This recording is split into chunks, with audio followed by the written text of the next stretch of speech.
Demikianlah firman Allah, ayat 10, lihat itu Tuhan Allah, Ia datang dengan kekuatan dan dengan tangannya Ia berkuasa.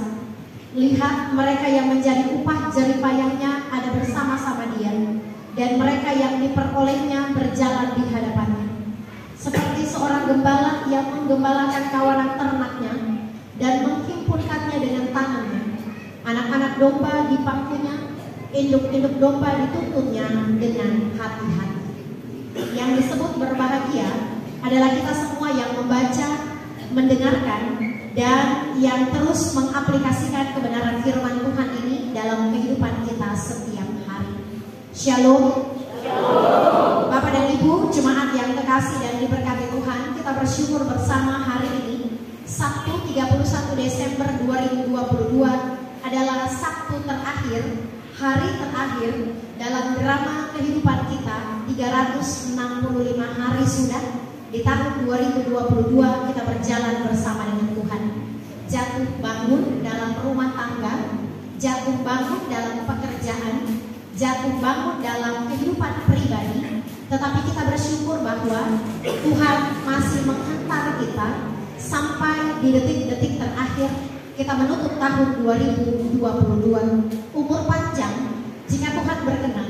Esok 1 Januari 2023 kita akan dituntun dan dihantar oleh Tuhan menginjakkan kaki di tahun yang baru, tahun anugerah Tuhan 2023. Tahun misteri, tidak ada yang tahu, hanya sebatas ramalan di televisi, ramalan di Facebook, ramalan di media sosial apa yang akan terjadi esok, lusa, bahkan di akhir tahun 2023 nanti.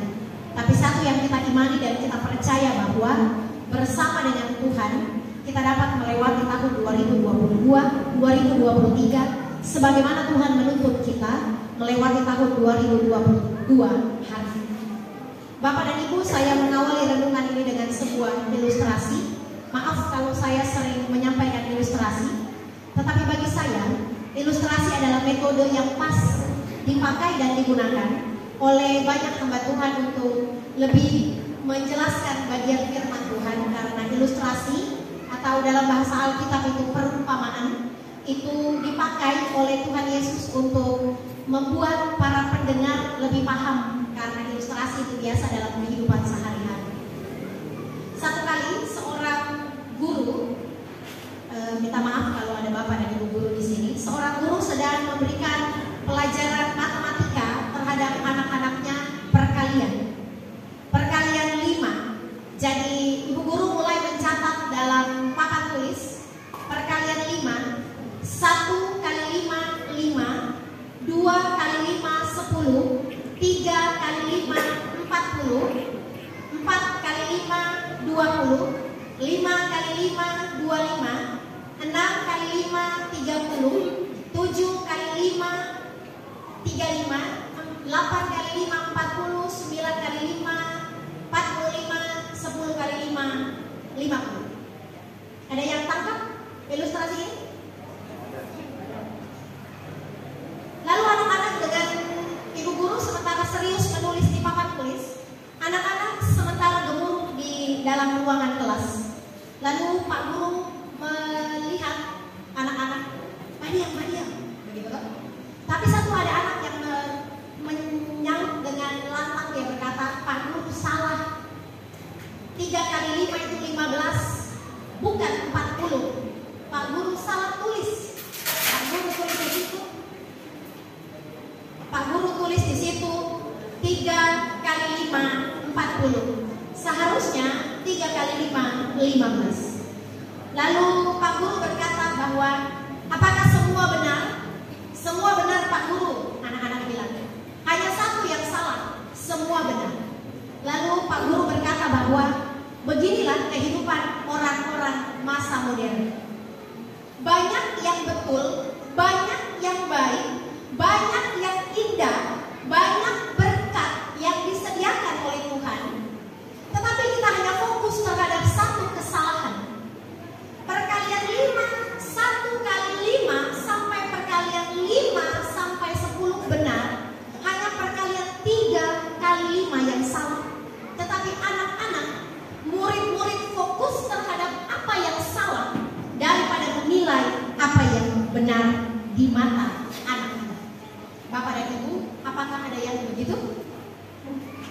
Di tahun 2022, menurut Bapak dan Ibu, mana yang lebih banyak?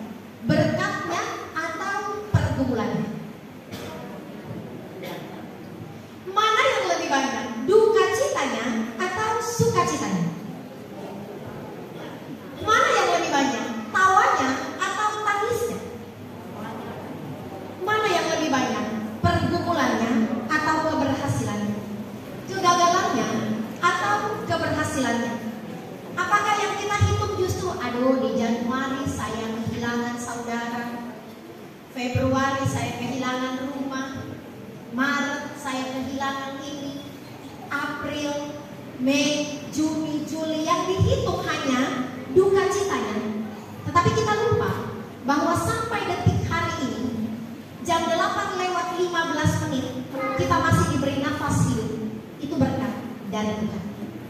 Hari ini kita akan merenungkan bagian firman Tuhan dalam kitab Yesaya pasal 40 ayat 10 sampai ayatnya yang ke-11 adalah kehidupan Allah atau pribadi Allah dalam Yesus Kristus yang bertolak belakang. Ayat 10 digambarkan, lihat itu Allah, ia datang dengan kekuatan dan dengan tangannya yang berkuasa.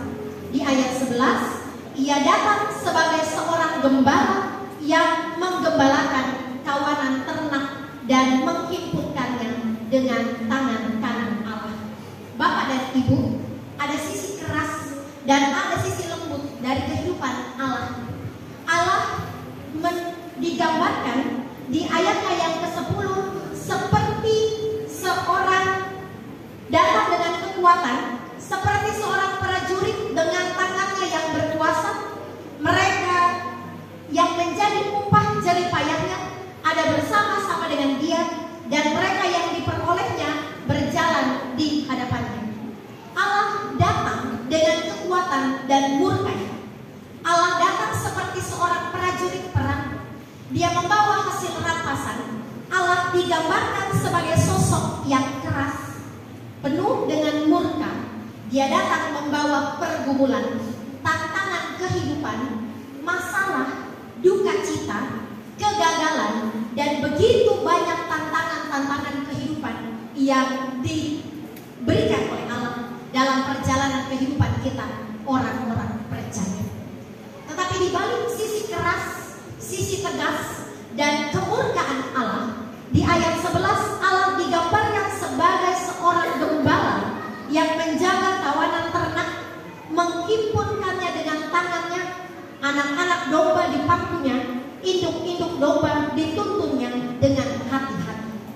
Sisi keras Allah dibarengi dengan sisi lembut dari Allah.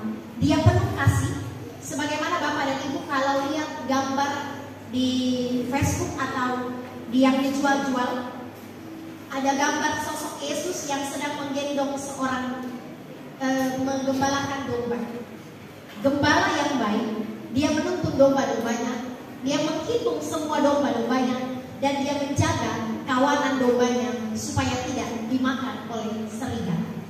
Allah merangkul, Allah memberkati, Allah memberikan damai, Allah menyertai, Allah memberikan kesembuhan, Allah memberikan pemulihan, Allah memberikan sukacita di balik segala duka cita, pergumulan hidup yang teralami dalam kehidupan kita, orang-orang percaya. Sehingga benarlah kitab Ayub berkata dalam nats pembimbing, apakah kita hanya mau menerima yang baik-baik saja dari Tuhan, lalu kita mulai mengutuki Allah ketika Allah mendatangkan murka terhadap kita? Apakah kita hanya mau menerima berkat-berkat dari Tuhan, lalu kita lari meninggalkan Tuhan ketika tantangan, pergumulan, masalah, kegagalan, kejatuhan, kesalahan itu datang menghampiri kehidupan kita? Dalam perayaan sukacita hari terakhir di tahun 2022, saat ini momen penting dalam kehidupan kita adalah yang pertama, kita datang bersyukur kepada Tuhan karena Tuhan menuntun, memberkati, menghimpun, melindungi perjalanan kehidupan kita sampai di akhir tahun 2022. Sambil kita bersyukur, Mari kita merenung dalam kehidupan kita. Apakah sepanjang hidup ini lebih banyak pergumulan yang kita alami daripada tantangan? Apakah lebih banyak pergumulan yang kita alami daripada berkat yang Tuhan sediakan?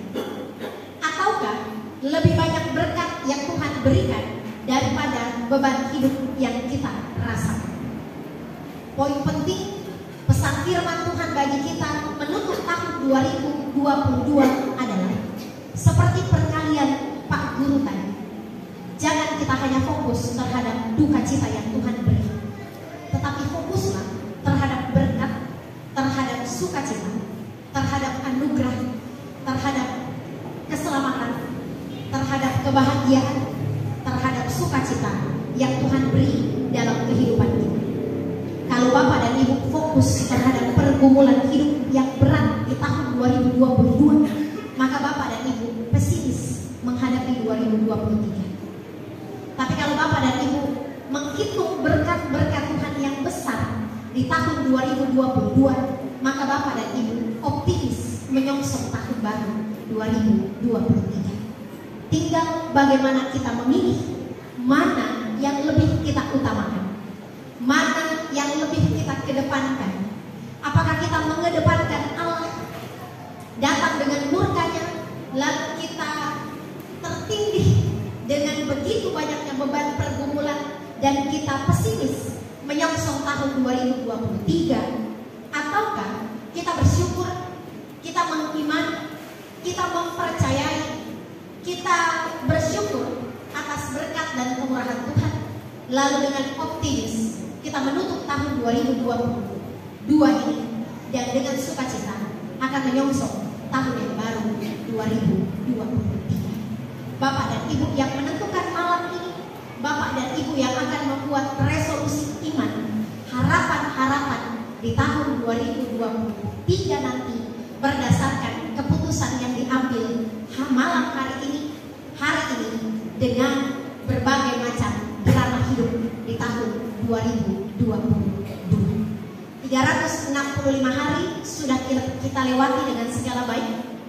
Mari merenung, mari flashback kembali, mari lihat kembali apakah yang Tuhan berikan hanya sekedar pergumulan dan tantangan, ataukah Tuhan juga memberikan sukacita dan damai sejahtera. Jangan kita salahkan Tuhan kalau 2022 Bapak dan Ibu gagal, tetapi coba berpikir dan merenungi, pasti ada kebahagiaan yang Tuhan beri. Jangan kutuki Tuhan karena duka cita dan pergumulan yang kita alami, tetapi syukuri kita masih ada sampai di akhir tahun 2022, menyongsong tahun yang baru, tahun misteri 2023 esok dalam tuntunan dan kemurahan Tuhan. Selamat kita bersyukur, selamat kita merenung, selamat kita memilih resolusi iman kita di tahun ini. Ingat, seperti kata Pak Camat tadi, tutuplah tahun 2022 dengan wajar, sopan, dan teratur. Kalau mau minum, tidurlah di rumah, jangan buat kekacauan. Tetapi saya percaya bahwa Bapak dan Ibu anggota jemaat Tasik Tiberias Solan, jam 12.00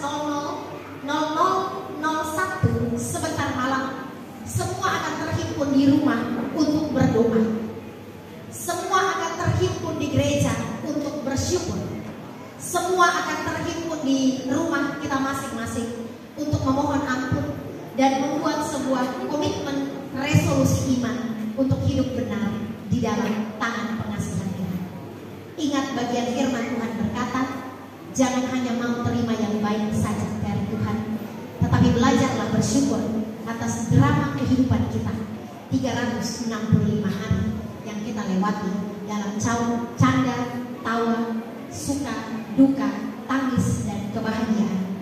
Kita lewati itu bersama dengan Tuhan, menyongsong tahun 2023 dengan iman bahwa Tuhan yang penuh kasih, Tuhan yang akan melindungi, memberkati, dan menyertai perjalanan hidup kita.